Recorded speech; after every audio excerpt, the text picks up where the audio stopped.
السلام علیکم۔ بعض دفعہ کسی سے بھلائی کرنے کا اس سے بہتر طریقہ اور کوئی نہیں ہوتا کہ آپ اپنے آپ کو ان کی زندگی سے نفی کر دیں۔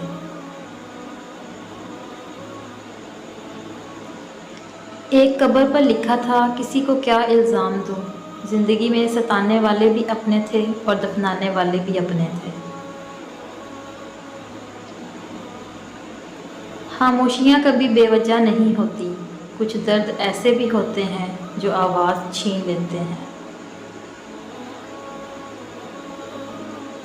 اگر کچھ الگ کرنا ہے تو بھیڑ سے ہٹ کر چلو، بھیڑ ہمت تو دیتی ہے پر شناخت چھین لیتی ہے۔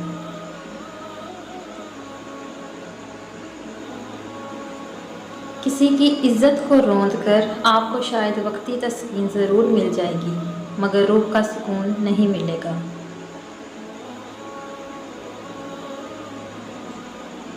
اکثر قصور ہمارے الفاظ کا ہوتا ہے جو سامنے والے کو ہم سے دور کر دیتا ہے۔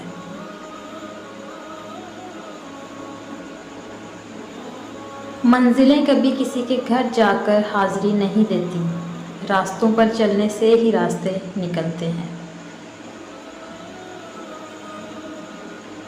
جب یقین ٹوٹتا ہے تو سب سے پہلے زبان خاموش ہو جاتی ہے۔ مجھے لوگوں کو پڑھنا نہیں آتا، مگر ان پر اعتبار کر کے سبق ضرور مل جاتا ہے۔ جو لوگ صبر رکھتے ہیں یا تو وہ جیت جاتے ہیں یا پھر کچھ سیکھ جاتے ہیں۔ دلوں میں فرق آ جائے تو تعلقات نبھائے نہیں جاتے بلکہ گھسیٹے جاتے ہیں۔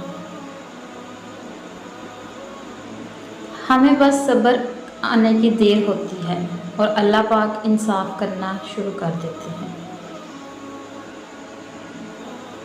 اللہ سب جانتا ہے، وہ جانتا ہے کہ آپ کب کن وقتوں سے گزرے ہیں، اور اللہ وقت بدل دیتا ہے کیونکہ تبدیلی کائنات کا اصول ہے۔